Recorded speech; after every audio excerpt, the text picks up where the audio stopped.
welcome to First Things First. It is Monday. I'm Jenna Wolf. That's the Hall of Famer Chris Carter. That is Nick Wright. We had a fantastic weekend of sports. All three of us were in three different places on one big, gigantic Masters text all weekend long, which was really nice. It's nice that I could still be with you even when I'm not with you. Hold on, that's great. Oh, what is that? No. What is that? All right. Hold on, if you turn the camera around, everyone in the studio is holding a pen, knowing full well that I forgot. You're one away from being even. Cece? Chris finally won one of these bets. Okay. Full disclosure to America. Here we go. Full disclosure. Let's hear it. Yeah. Let's do it. You know, I use this analogy a lot. Yeah. Jenna's like Randy Moss, but I got to get her, make sure I get her to the field. Did you give her this pen? I got Give me that backhand, you owe me $100. I walked out here, Nick, on Friday, I said, I'm going to bring a box of pens. I'm going to keep forgot it again? all of That's them. $300 you've cost this I know, but listen. He can buy you 600 pens. There will be a box of pens under the table that's what tomorrow. You said last week. No, this time I won't forget. All right, should we start the show now that I'm like Randy Moss? Maybe you should mature a la Odell Beckham. I bet Odell's got hot takes on your inability to come to work prepared. I bet Odell has pens, too. Maybe you do a little touchdown dance when you finally bring a damn pen to work. Not the way he does it. Hey, we start this morning with the latest on Odell Beckham Jr. They're the most talented players to come through the organization in years because of all the off-the-field distractions. I wondered aloud, in the form of a question, whether we thought Odell had perhaps realized what those distractions were possibly costing him. The answer was seemingly a resounding yes. The team holds the first day of off-season workouts today, and Odell has told reporters that he will be there, even without the new contract he wants. So, Chris, I'll open the conversation up with you. How important is it for Odell and the Giants that he is showing up today? Because there were other rumors that he wasn't going to show up at all until he got his new contract. It's very important because it's not only the first day of the new football season, but it's also the first day for the new head coach. Let's not forget, Pat Sherman came over, offensive coordinator from Minnesota. Him and Odell had struck up some type of relationship before we get to this point. Dave Gettleman, he's the new general manager, coming over from Carolina. Both of them very, very respected.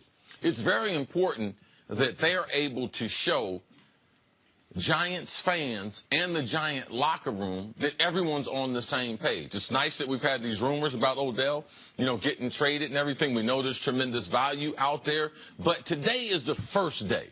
So it becomes very important that the message, that they can stay on cue. Odell told reporters, told some other people that he's going to be there. At this point where Odell is, it's very important that he's able to live up to everything that he said. Now, when the video surfaced, that question, and it's a little tough because it's a predictive question about something that didn't happen. If this video hadn't come out, would Odell be there today without his contract? Yes. Yes. Okay. Absolutely. So you think that this wasn't something of a make good? You think this was his plan would have always been to show up to this part of the offseason activities? Not that there's anything wrong with a make good. That would have been a fine gesture. But you think this form of the offseason he was going to show up to regardless of video? Right, because the chance of him getting hurt are minimal. Okay. I mean, there's a minimum chance that he's going to get hurt, but the overall message to his teammates and everything, off-season training is not training camp.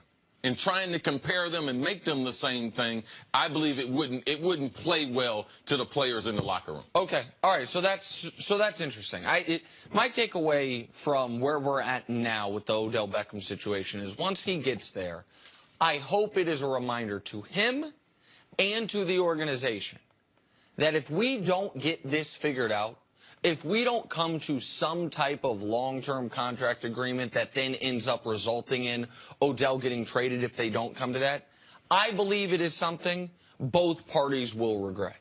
I think Odell will regret if he's no longer a New York Giant.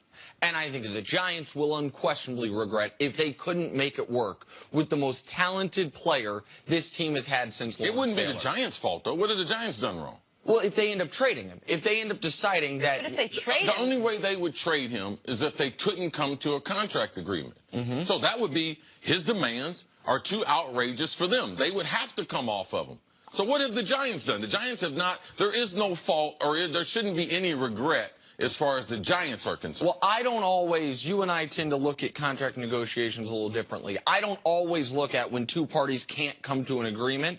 I have to know the details of the negotiation before I'm ready to say the player was being unreasonable. Sometimes the player's unreasonable, sometimes the team's unreasonable. I just think the best case scenario, Jenna, for both parties is that they work out a contract and that Odell spends the bulk of, if not the entirety of his career with the Giants. And I think this is a step in that direction. If we heard today he wasn't showing up, that would be another step away from each other when these two parties should be taking steps toward each other. If he didn't show up today, the Giants are not taking a step. The Giants are at the building.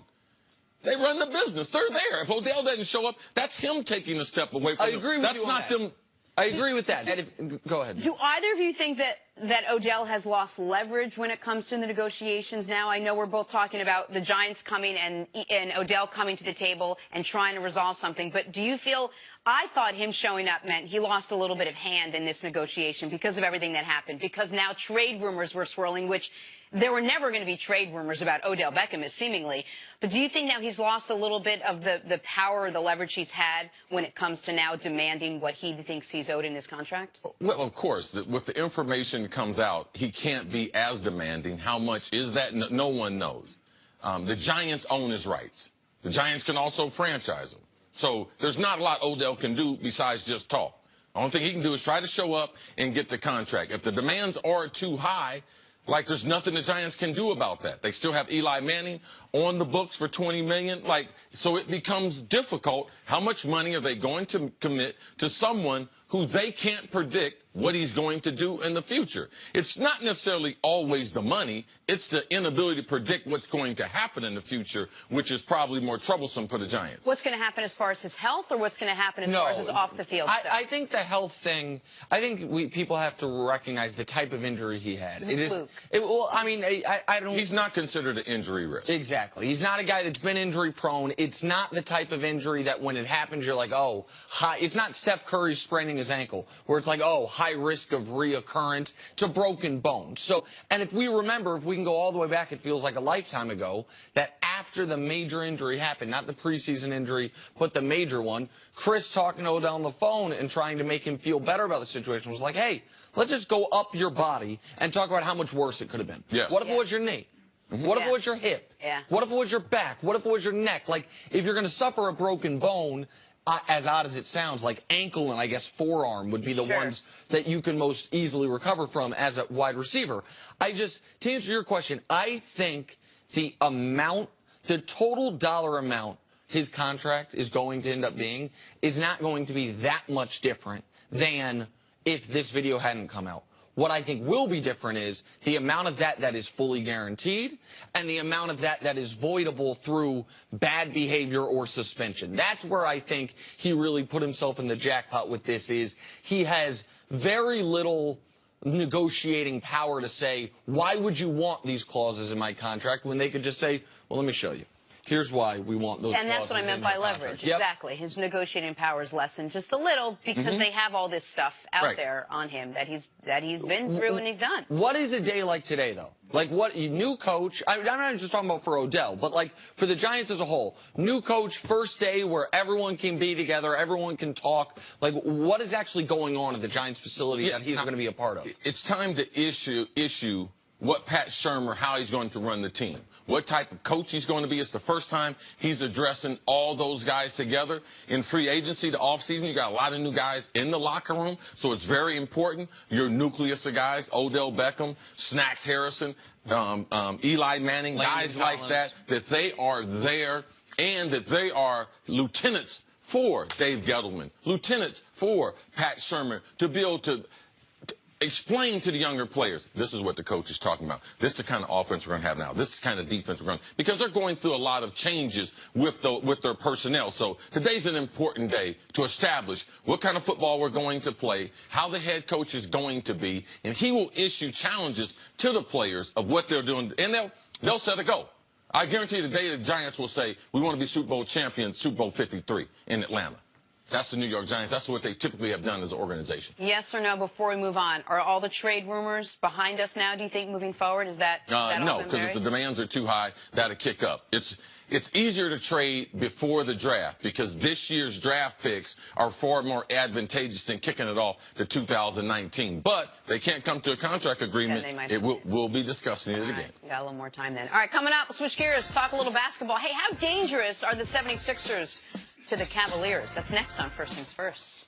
Man, I don't care if Ben Simmons can't shoot. He can play.